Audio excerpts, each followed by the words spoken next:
Do you swear to tell the truth and nothing but the truth in this committee hearing? Yes, Your Honor. The answer is in the affirmative, Mr. Chair. Thank you. Maraming salamat po. Senator, nakapag-administer na po sila po. Maraming salamat, Mr. Chair. Okay.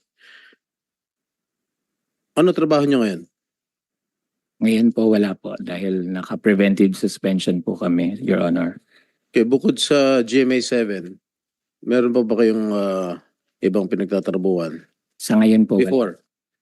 No, hindi pa kayo ni-issue ng preventive suspension. GMA lang. Nung- GMA lang po. Yep. Okay. Sinasabi ng GMA, independent contractors kayo. Correct. Hindi kayo sinasweldoan ng monthly. Hindi po. Ano? Hanggang may kontrata, may sweldo.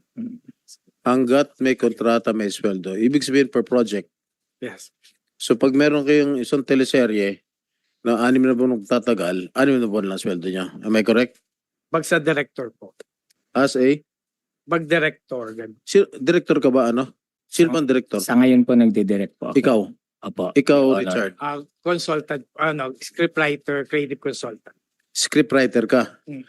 Ikaw, Jojo, ang director.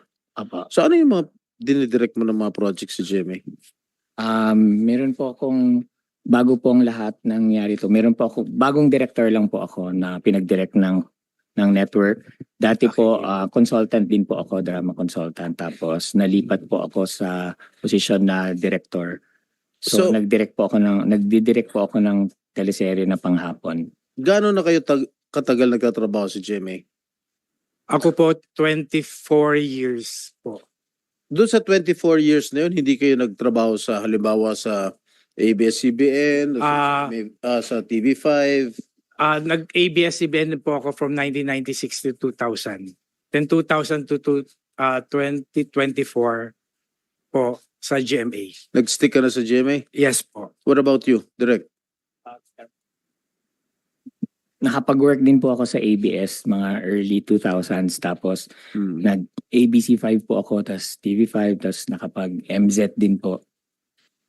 Okay, during the night of the alleged incident, ano ginagawa niyo sa event ng GMA?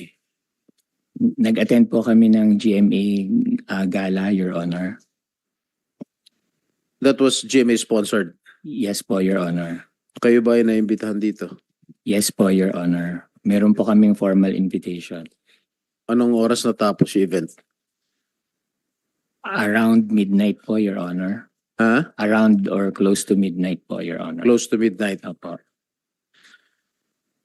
Nung mga nakalipas na event ng GMA, kayo rin ba ay naimbitahan? Yes po, Your Honor.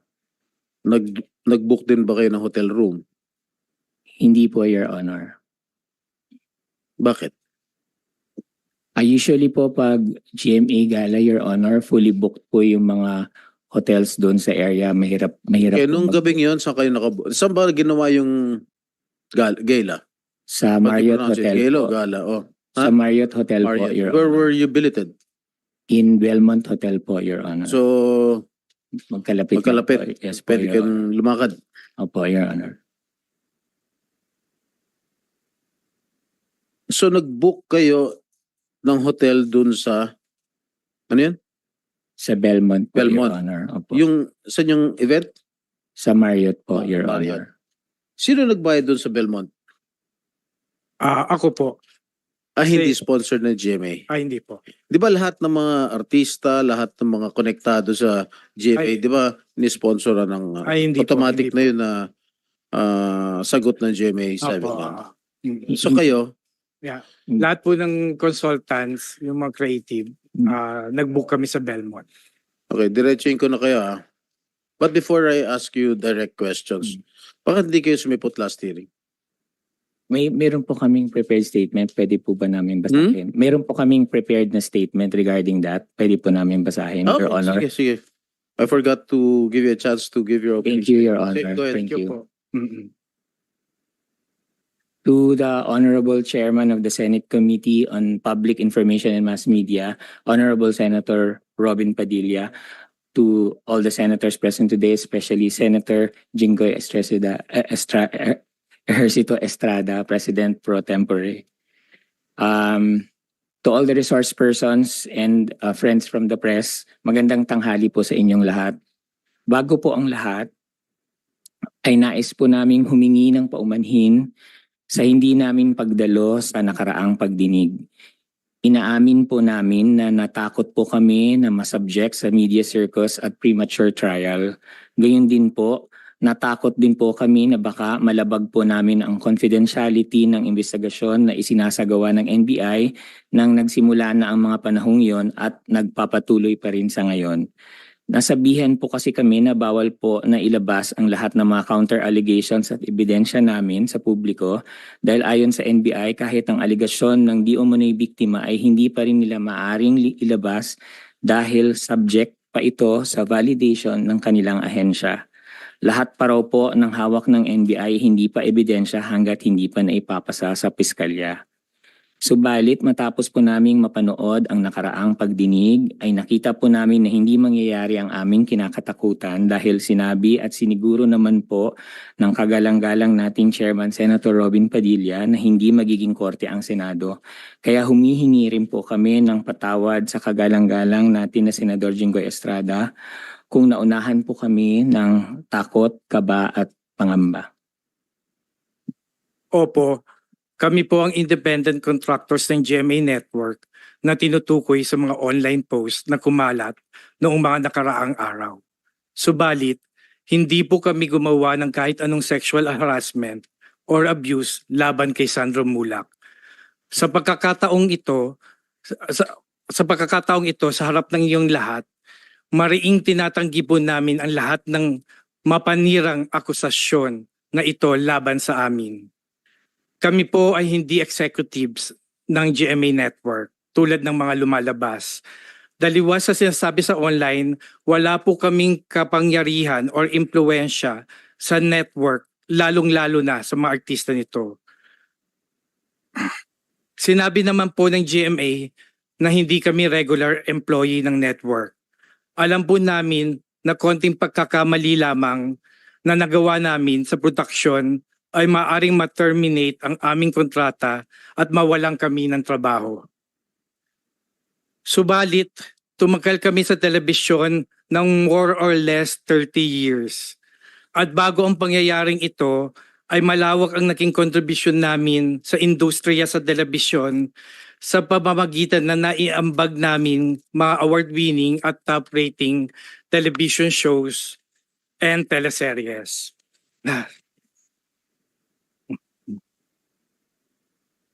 Okay. Tapos na? Hindi pa.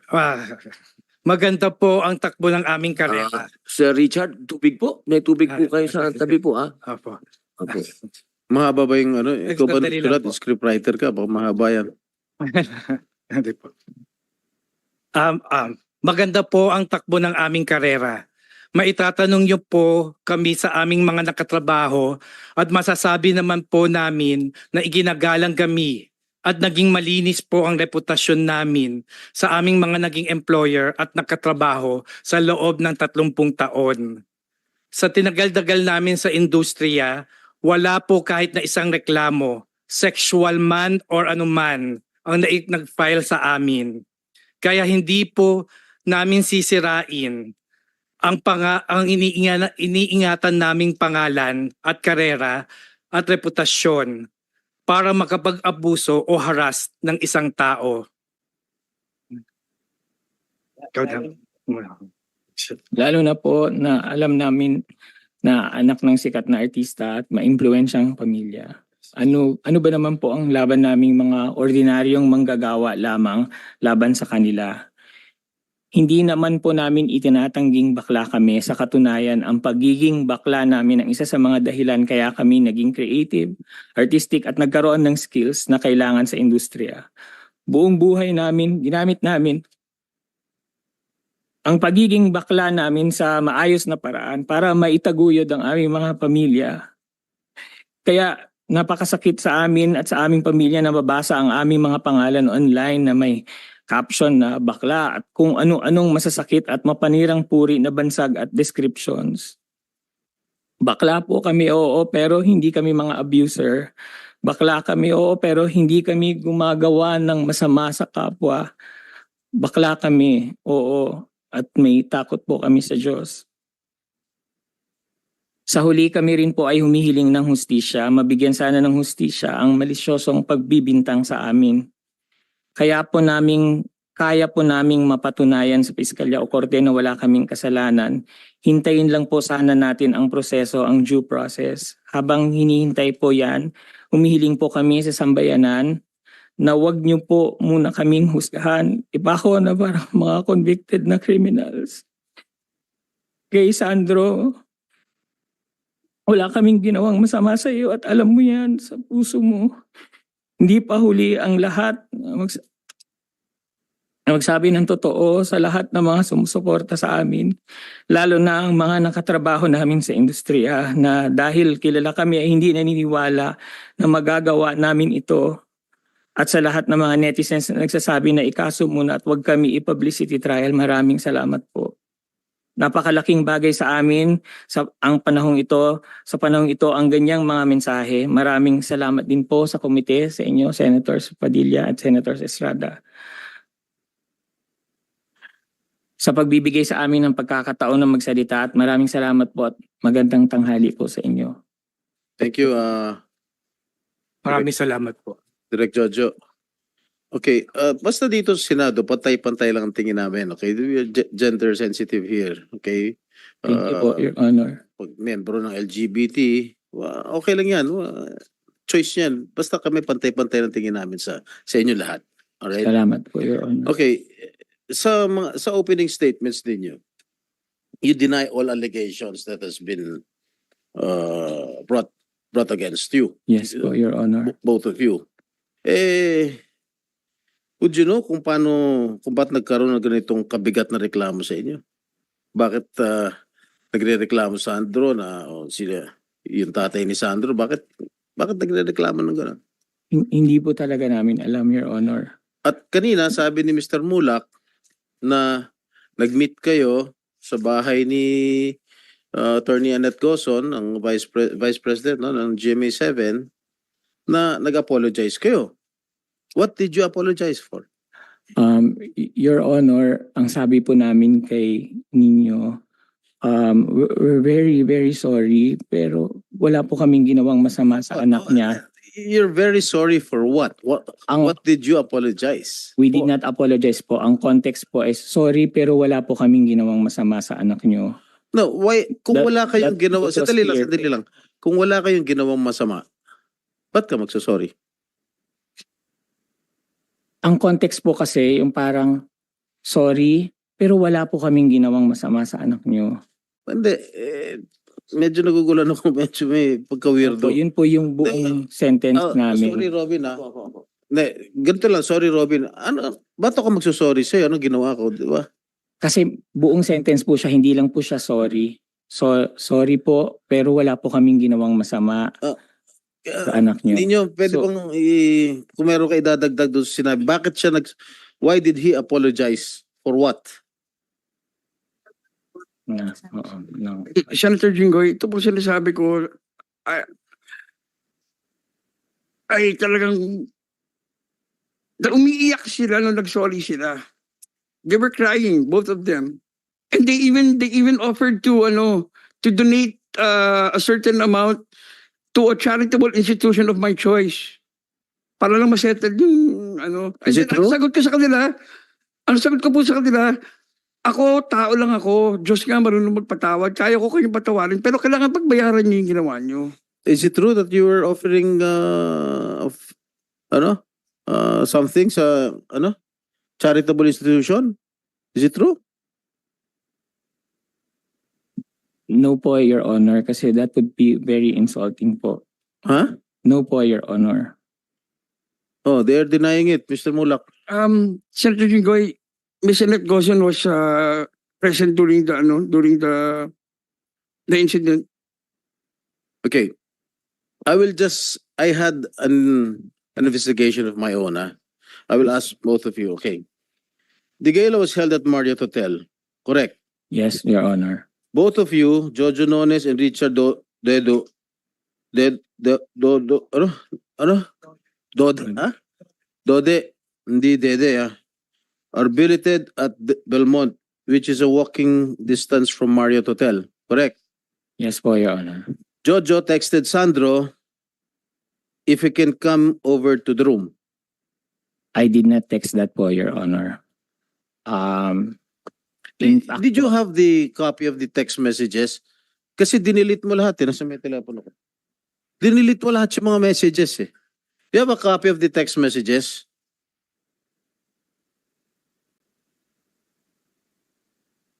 You're sure? yes Pag po, Your Honor. nirecover namin sa Globe yan o sa Smart yan, pakukulong kita rito. Now you better tell the truth. Yeah, I'm telling the truth po, Your Honor. You did not. Hindi po sa akin nanggaling. Kay Sandro po mismo nanggaling. Remember, you're under oath. Yes, Your Honor. Huh? Yes, Your Honor. Meron ba? If I you am can, under oath, if Your you can Honor. show me proof that Direct Jojo texted Sandro.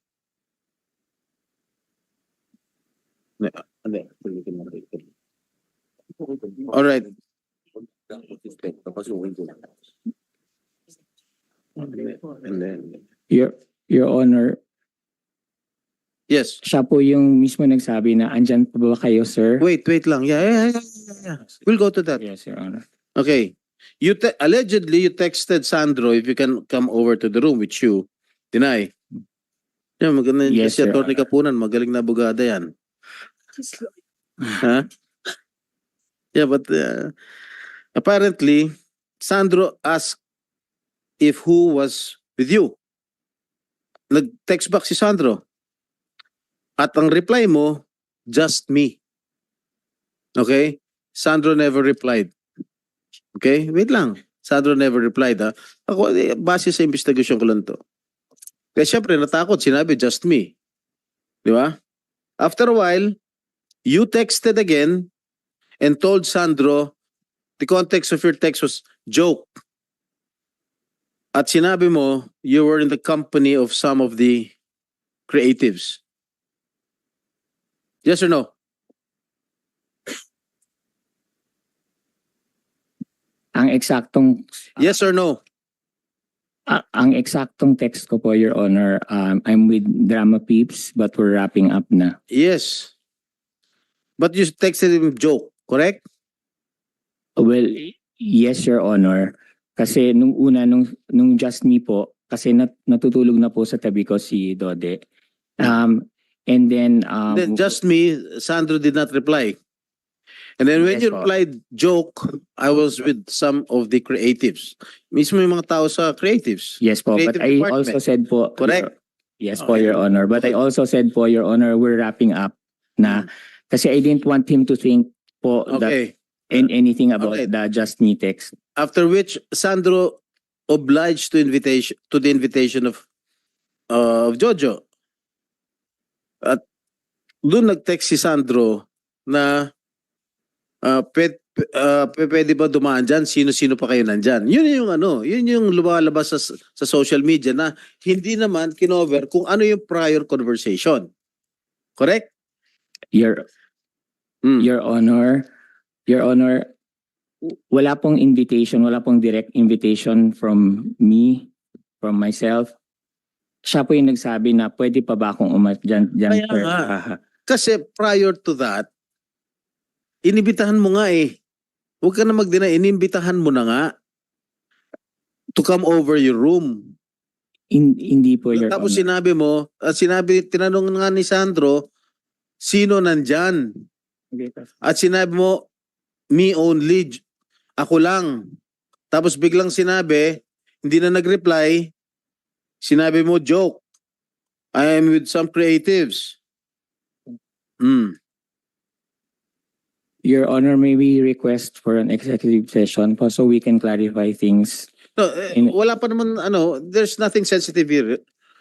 As we go along, siguro. But these are Hindi pa naman sensitive yung matter. facts of the case po, Your Huh? Honor. These are already facts So? of the case po, Your No, Honor. I'm just Ito lang po asking yung- you if it's true or false. Wala Opo. pa naman tayo sa There was no Hindi pa direct naman sensitive invitation. yung There was no direct invitation from me, Your Honor. Okay. I was just being polite and kind because he is my friend. Hmm. But there was no direct invitation po. In fact po, bago po siya na sinabi na aakyat siya, I said we're wrapping up. Totoo ba? Do you have a copy of the text messages of Mr. Nones? We have po, Your Honor. If I may answer, Yes, Your yes. Honor, Mhm. I'm Attorney Sharina Quintanilla Raz for Sandro. We do have proof of that, but we cannot show that at the moment because it is with the NBI. And as this explained earlier, the NBI is safeguarding the confidentiality of the pieces of evidence Do in you this have any case. representative from the NBI here? Yes. Good afternoon, Your Honor. I'm Attorney Zuleika Marie Esconales, the investigator on case, Your Honor. Do you have the copy of the text messages? The conversation? The complainant already submitted pieces of evidence to support his complaint, Your So- Honor. You cannot share it with the committee? With all due respect, Your Honor, for purposes of confidentiality, because of pending investigation, we are All right. keeping the same, Okay. Your Honor. Of course. I Thank will you, Your respect Honor. that. Okay, at that time, nung umakyat na rin si Sandro, kasi when you invited him, Sandro was in his room together with his girlfriend. And apparently, Sandro informed his girlfriend that he was going to the room of Jojo and company. Upon entering the room, Sandro was surprised since it was only Jojo and Richard who were there in the room, correct? Correct. Your Honor, hindi ko po alam kung na-surprise si Sandro din. No, Hindi po umakyat si Sandro sa kwarto We were- ninyo. He was surprised upon seeing only both of you. Well, he wasn't surprised po, Your Honor. Wala po kami Kasi ang sinabi mo dun sa text messages, I am with people from the creatives group. No po, sir. My exact message was just, we're wrapping up na. GMA Drama Peeps referring to me and Dode, but we're wrapping up na. Okay, So, that's your word. yes. Malalaman naman natin sa investigation sa NBI yan. Did you offer Sandro a glass of wine? No, Your Honor. When he arrived, he asked if we could drink the wine that was there on the ledge. Did you give a 500 peso bill which was wrapped like a straw? No, Your Honor. Hmm? No, Your Honor. And apparently you poured a powder substance, No, Your powdery Honor. substance. No, Your Honor. Your Honor, these are already very details that need to be discussed in an Your Honor, executive if I may, session. Your Honor.